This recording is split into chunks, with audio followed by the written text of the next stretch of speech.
Hi, welcome to Ami's Punjabi Cooking USA. Today we are going to make chana chickpeas. These are very hard peas. These are really hard. So what you have to do is you have to soak them overnight.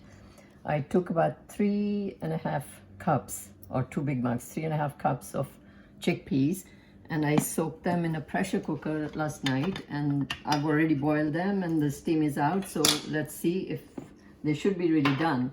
Let's see how nicely they are done.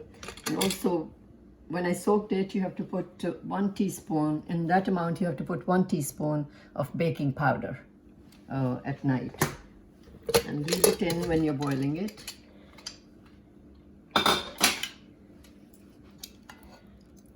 Let's see how well they done. Oh, they're done really, really well. That's how they should be done. They're really done. Okay, now I'm going to show you the ingredients. These are cherry tomatoes. They should be red, but they was off season, so they're from my garden, but they're not quite red anyway. So you have a couple of bay leaves. Let's put it in as we go along. 3 to 4 tablespoons of olive oil. Because it's a lot of chickpeas, so I need a little bit extra. I'm going to put, if you go to my masala video and see how I make masala, I'm going to put this is 2.5 tablespoons of masala. I'm going to put it in here, and before I'm going to just switch it on so it starts to heat while I show you the rest of the ingredients. This is about 2.25 to 2.5 tablespoons of ready masala that I took out from the freezer about half an hour ago, so it's melted. This is the ginger that I took out from the freezer again. Go to my video to see how I freeze it. I'm going to break a piece that I need. I use a lot of ginger in chana because it tastes good and it's good for the digestion. While that is melting, the bay leaves, I put the bay leaves in.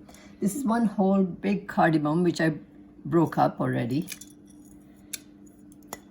3-4 small sticks of cinnamon. 3, 4, 5 cloves. These are the dry ingredients. Now when this is heated properly, then I will add salt to taste. This is dry mango powder, 1.5 teaspoons. Haldi, turmeric, almost 2 teaspoons because it's good for you and also gives very good color. This is dry ginger powder, 1 teaspoon. 1.5 teaspoons of cumin seed, jeera. And this is onion for garnishing. And I will also use ketchup to give it nice soury flavor and good color. So let's heat the masala. I should have put it on earlier.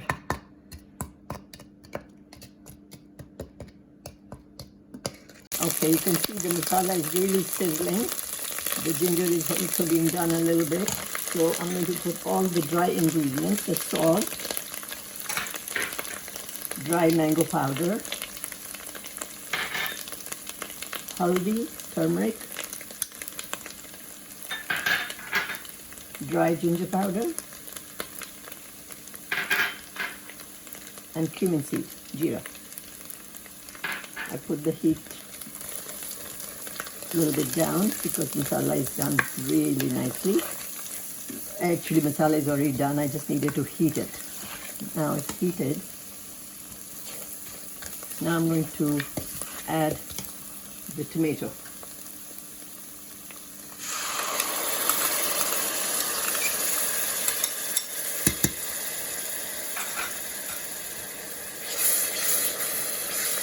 Because it's cold and from the freezer, I'm going to turn the heat up a little bit. In cooking, you have to really adjust your heat as you go along all the time. Now when it starts to sizzle a little, if the tomatoes were red, this color would be a little different. It's giving very nice aroma of the cloves and the cinnamon and the bay leaf. Now you can hear it sizzling. Now I'm going to add about 3 tablespoons of ketchup. I didn't measure it, but I know it's 3 tablespoons. I do it all the time.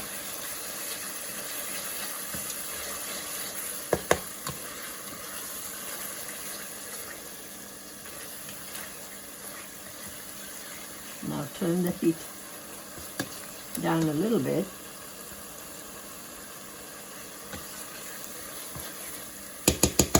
Now you can see the oil is separating a little bit.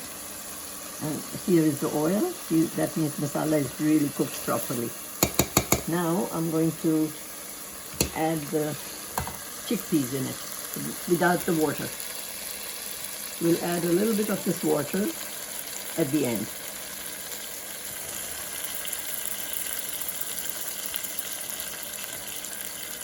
Now you can reduce all the ingredients according to the amount of chickpeas you use. I used a lot today because I know they'll be going to distribute it to all my friends and family. So I always make a lot of it. And you can also freeze this, and it'll freeze it really well. When you want to eat it from the freezer, take it out the night before, leave it in the refrigerator, and by next day it's ready.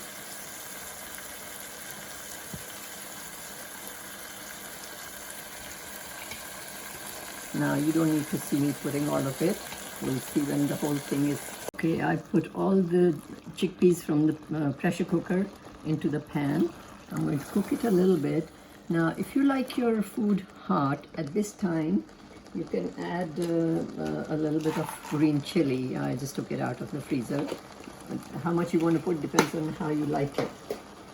Also, you get a lot of ready masalas. MDH, Shan, there are a lot of varieties. This is Chana Masala, which means chickpea masala. This is kind of makes it hot and it's spicy. So I'm not going to add it. If you want, in this amount, you can add like 1.5 teaspoon if you want to. It's optional.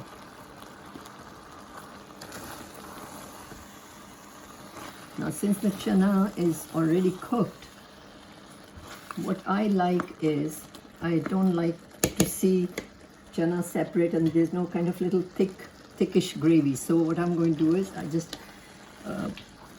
use this thing a little bit and gently press it, not too much. So when you're eating, you get the taste of, you're not eating just the seeds like separate. It makes it very nice kind of gravy.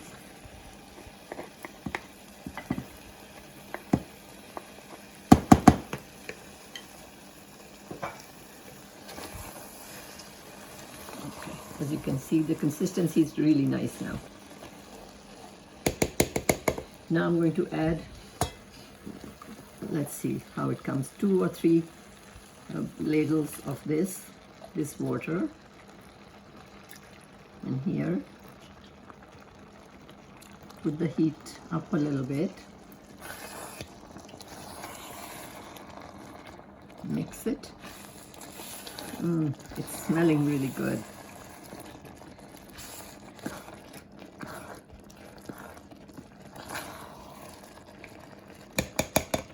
One more spoon of this. Now, chana is eaten best, it is with puri. Or you can have it with naan, roti, parantha, or even rice, some people like it with. Now, I don't like it too thick or too thin. This is just the right consistency, so I'm going to turn the heat really low, and I'm going to simmer it for about 3 to 4 minutes. Okay, so this was simmering for 3 minutes, and you can see it's really sizzling. I've switched the heat off, and it's looking really, really good. So I'm going to dish it out. You know, when you get those little black seeds and cloves in your plate, you don't eat those, or the cinnamon. Those are just for flavor. You don't need to eat it, but it gives really good flavor. I'm going to dish out some of it here. The rest is going to go in plastic boxes to be given away.